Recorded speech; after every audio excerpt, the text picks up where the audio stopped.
Hi everyone. Well, I'm Chris from Deadzone Paranormal Adventures. People keep asking me certain questions about the team and what I've done and where I've been and why I do it. So hopefully I'll go through some of the questions with you and hopefully I can answer some of them. Instead of just repeatedly asking me them. First question is, how long have you been interested in the paranormal? Well, from a very young age, I've held a fascination with it. Used to see things that used to get into trouble for. I just mentioned my parents, their imagination, the whole thing like that. As the time went on, the fascination grew. I've reached my teens, became fascinated with vampires. Then I held that fascination. Then I started working security. I spent 8 months working in a building in RAI in Paisley. I went into some things here, but that's another story. It's another video I'm going to do. It's called My Ghost Story. I'll be doing that sometime soon. The second question was, what was your first investigation? My first investigation, my first investigation was way back in 2009 in Jedburgh Jail. I was there with North West Spirit Seekers. It was the very first time I visited the location. Spent the weekend in Jedburgh because I didn't have any transport at the time. I had to go up by the bus. So I thoroughly enjoyed that night, and that was my very first investigation. When did Deadzone come about? Deadzone came about in 2011. I spent some time with investigations myself, then I joined a team. I spent some time with that team. It didn't work out, so I formed Deadzone way back in 2011. Since then it's grown. It's grown from it's not so much growing, we've got a good following now, but we keep to ourselves. I don't do public events, very rarely do public events, so I'm quite happy because we've had some good locations, some good investigations. The next question is, tell us about the team. The team, well, there's myself, there's Terry, there's Jeff, there's Craig, there's Leighton, there's Danielle. Terry's been with us from about 2012. She came along as a member of the public one night and she's joined the team and she's been very loyal to us, which I really appreciate. I appreciate loyalty. We look for loyalty in those teams. She's a historian in the team. She does the research for locations and that for us. Then you've got Jeff. Jeff's the same. Jeff's been with us from about 2011, 2012. And Jeff answered an ad in Gumtree for team members.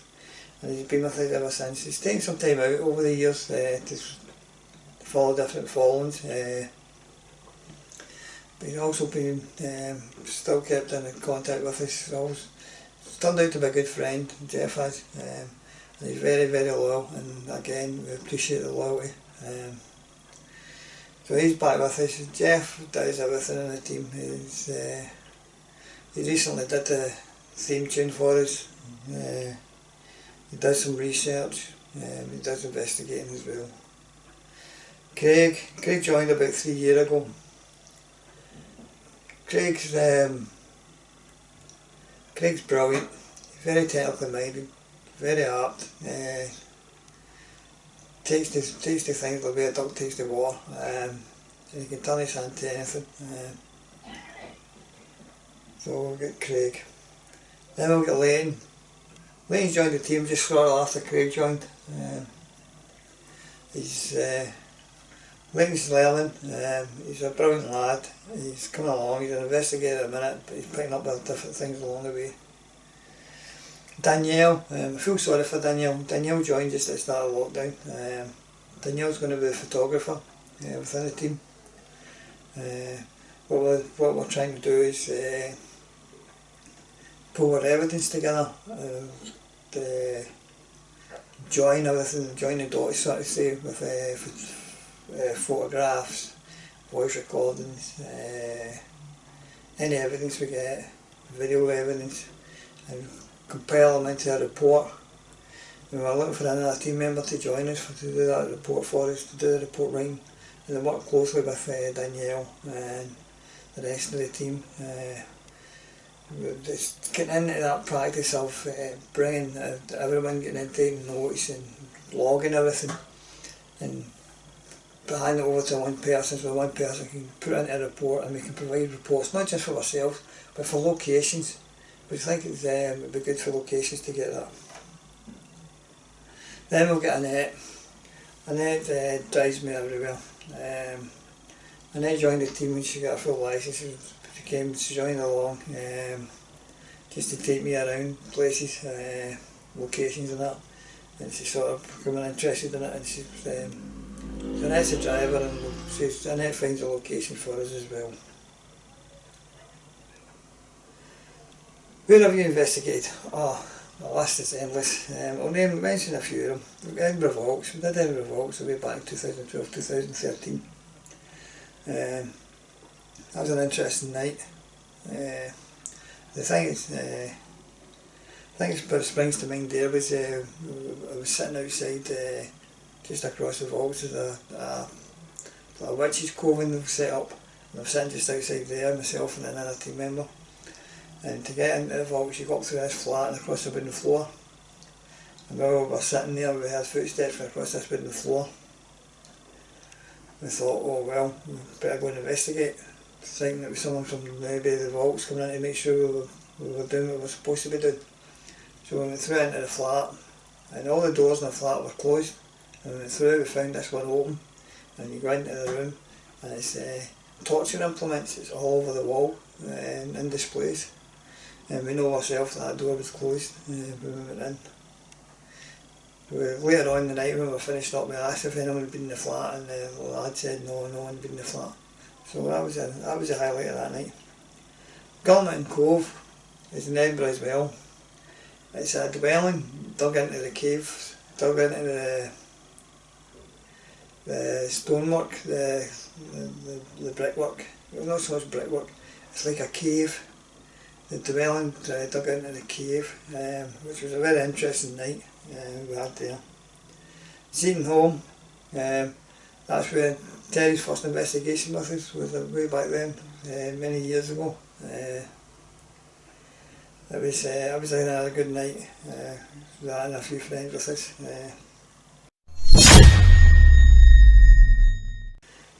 30 East Drive, we did that last September, 30 East Drive. It was a brilliant location, it's a brilliant night. We worked with another team there. We had Leon, Simon and Kaylee from SGH, with a shared location with them. We also had Kaylee and Chris Copeland with us. Kaylee and Chris follows around, not so much follows around, they join us in investigations. It's the way we work. If we'd keep it to team only, but if a couple of places come up we will offer it to friends now that we know. And Kaylee and Chris was there with us at that location, along with Craig, Leighton, myself and Annette. Again, another good night. Pretty quiet night activity wise, but we did get something, so I would recommend 30 East Drive. And for those who were meant to come with us and didn't make it, you missed out. But yeah, that's one of the things. MQS in Jedburgh, Mary Queen of Scots House. Yeah, again, another location, which is good to be investigated. I like Jedburgh, and I'll explain a bit more about Jedburgh later on. Jedburgh Town Hall, we did that as well. That was myself and Annette did that, when the others let us down. Me and Annette went and done that. It was a good location, turned out to be absolutely fantastic. We got some good stuff there. There is some videos up, and there is some photographs up on the Facebook page, the group page as well, and on YouTube along with this video. Jedburgh Jail, well, that's a fascinating location, as you probably know, that we do that regularly. that's just a few. Just a few to mention. Some of the places we've done. We've done a lot more, but they're the ones that spring to mind. What's your fascination with Jedburgh? As I've already said, Jedburgh's a brilliant place. It's a lovely little town. Being from Scotland, it's like going home. It fixes my homesickness for me. It's the town's lovely. The shops are lovely. The people there are absolutely lovely. And Jedburgh Jail is a fascinating location. I absolutely love that location. Over the years, every time I've been sometimes 2-3 times a year. And every time we go we get something different. It's very active. If you know where to look for it, you get activity. It's also, I've also gone well with the curators of the jail. And I've volunteered to do anything to help them out in any way, because it's a charity now and they rely solely on funds. And we do a talk every year, a paranormal talk every year. And the reason why the talk came about was because I got to talk with Duncan. And Duncan was mentioning how most teams go in for the 6 hours. And what is, some of the commercial teams is they're bringing people in, they're taking them up the stairs right away, they're using different bits of equipment, and they're not taking the time to explain the equipment to the punters. Well, not so much punters, but there's people that's attending. They don't take the time to explain it to them, or what they're doing, or what they look for. So I got to speaking to the curator at the jail, and the curator suggested, well, why don't we do a talk here? I said, yeah. She said, I'll do the talk for you.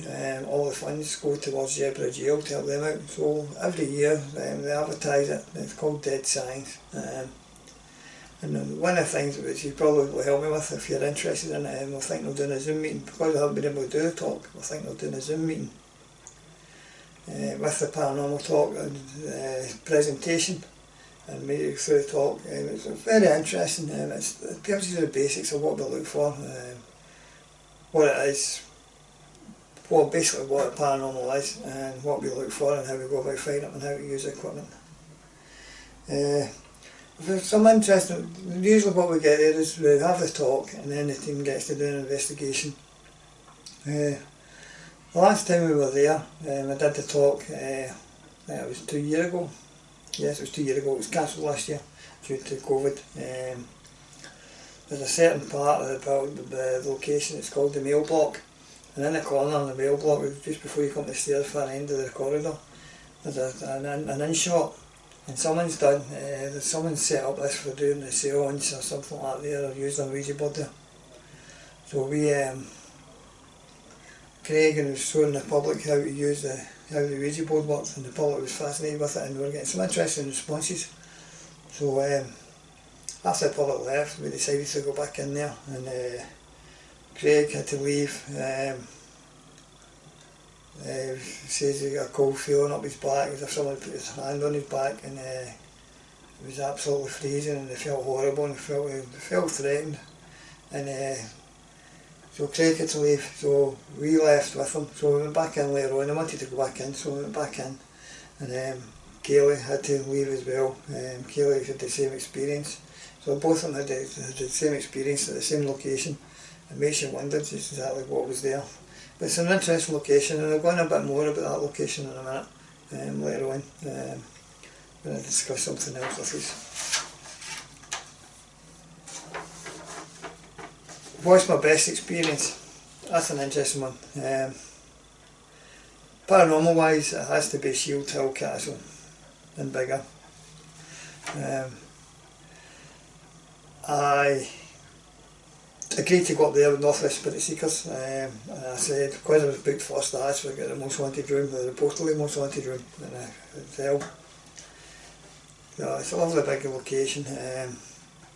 So Trisha said, yeah, as soon as you booked first and then paid first, you can get that room. So first night was the night of clairvoyance, where we sat downstairs when we had the medium, just going round the table with them, sat and had a nice meal. Really nice night we had there. The following day I got up, some of the people I met over the table, I spent the day with them, and then the following night, that night, the Saturday night, was the night of the investigation. Well, it was called Ghost Hunts back then. So I had everybody get in and out of my room, because it was the most haunted room. Obviously people wanted to access it and see if they could get anything. So people got in and out of my room. They'd made a mess of the room. And one corner of the room was a chair, and you had a three-seater as well, and a table. And everything was all moved about. So when I went to go to my bed at 3 o'clock in the morning, I decided to try and tidy the room up a bit before I went to my bed. So this chair was facing the bed, so I turned the chair away from the bed, and I moved the table back in the middle, and I moved the three-seater back where it should be. And a so-called medium was with us, and this is where you need to be careful. You need to learn to listen to what people are saying to you and believe what you believe. A so-called medium in attendance. He wasn't a medium, I was actually there, didn't believe he was a clairvoyant. That was Bradley. This lad said to me, he said, she comes in and she sits at the dressing table and brushes her hair while you're asleep. So I set the camcorder up to cover this dressing table. I set the voice recorder up on the table in the middle of the room. And I went to my bed.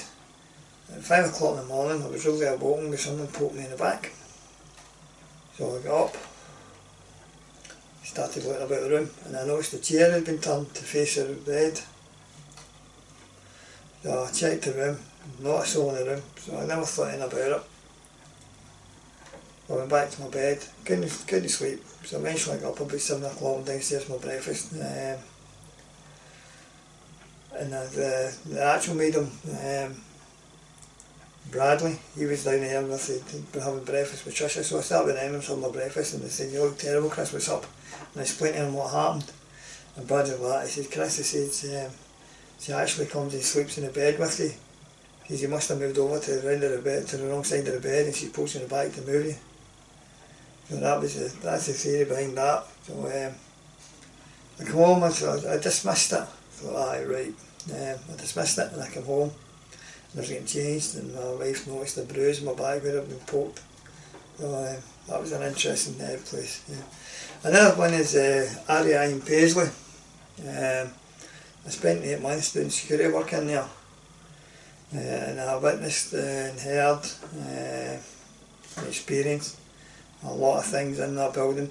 And the thing at the time, I shrugged it off by saying it's just your imagination, because I did sit and read Stephen King books and Dean Arcade books in the middle of the night.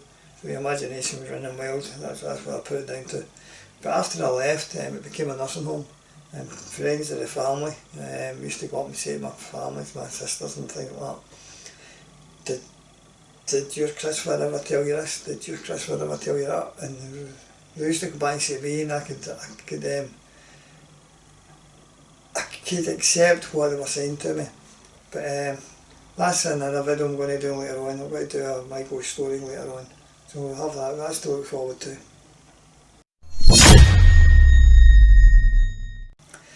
Another best experience I had was the Jedburgh 24 hours jail. 2 weeks after I did the last talk there, I had, my wife had managed to pay the money for me to do a 24-hour investigation. It was a Deadzone investigation. I know there's others out there claiming it was their investigation. It was a Deadzone investigation.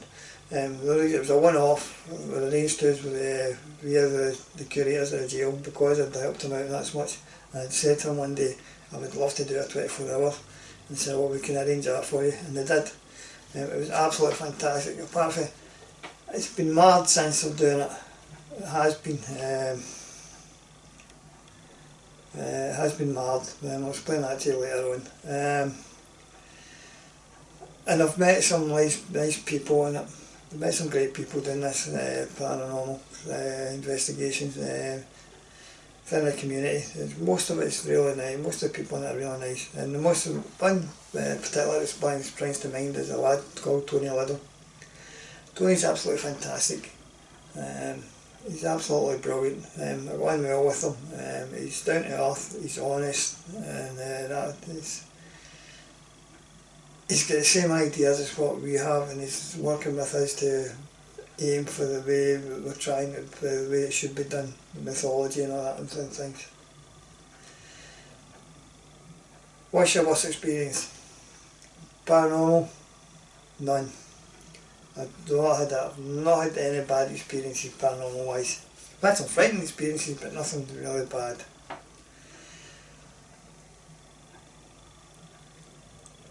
Other experiences has to be other people. And it's a sad thing to say, but some people will use you and abuse you. And they'll go their way to ruin things. Like the last time I did the talk of Deadzone Jail, I invited some friends along, well, who I thought were friends. And they went on through a tantrum and they left early. Just because they weren't getting all their own way. Unfortunately, that's just one of the things. But the other thing is evidence. And we did the 24 hour, and again, as I said, the friends I had at Deadzone Jail talk, I had invited them back to do the 24 hour with me as guests. It didn't cost them anything, I didn't pay a penny. Myself and my wife footed the bill for that, and it was over £1,000, and it's pretty hurtful the way I was treated. But they come in and they claimed that this Ouija board had disappeared. I was told about the place in the corner in the mail block. We set up a Ouija board. I had an outback camera covering there, so if anyone near it would set the outback off.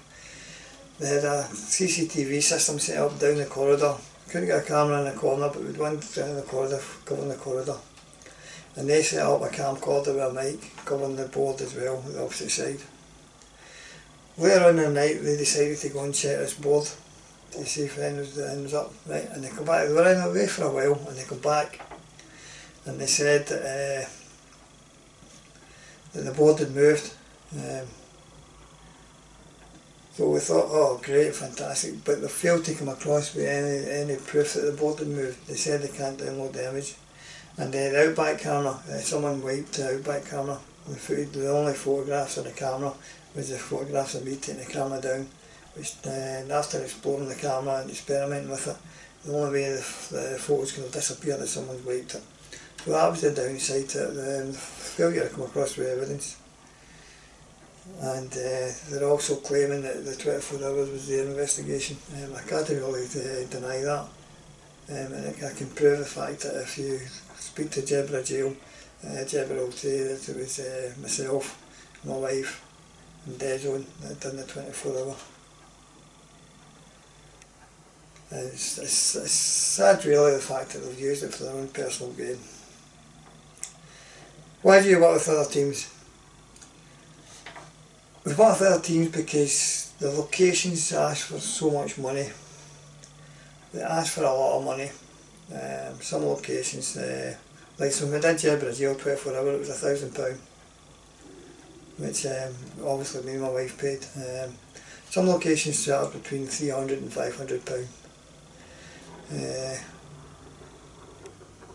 So we have to accommodate for that. We share the cost with our teams. It keeps the cost down. If you get, there's only five, six of us. If we include Kaylee and Chris, that's 7 of us. If we bring in 3 or 4 people, that's a reasonable number for any location, depending on the size of the location. And that cuts the cost down. If it's £300 for a location, if there's 10 of you, then that's £30 per person. And that's the way Deadzone works. We don't charge the public for anything. They pay the same as we do. We all pay our own way, which is the way it should be. And then it was, we worked with, as I said, Steve Crawford's, Steve's Ghost Hunting team from Darlington. They're a nice bunch as well. Steve's coming us to Deadzone Jail with us in September this year if it happens. We hope to be back up to Deborah soon, and we're a 12-hour investigation planned for later on in the year as well at Deadzone Jail. And the other thing was meeting Other World North East, Tony Liddell's team. That's been fantastic. You should check them out. They've got their own website, and I'll repeat that again, it's Other World North East. You can check us out as well. We have a website as well, donated to us by Tony. which we really appreciate and thank him greatly. That's Deadzone Paranormal Adventures at .org.uk. Or you can find us on Facebook. You find the links. You should find the links on this video to where we are. Hopefully I've answered some of your questions. If you have any other questions, or if you'd like me to do the paranormal investigation, the paranormal talk presentation, just give us a shout. Let me know and we'll arrange that. Well, thank you for your time and thank you for watching this video, and hopefully we'll get to see you in the near future. Thanks again. This is Chris, Deadzone Paranormal Adventures.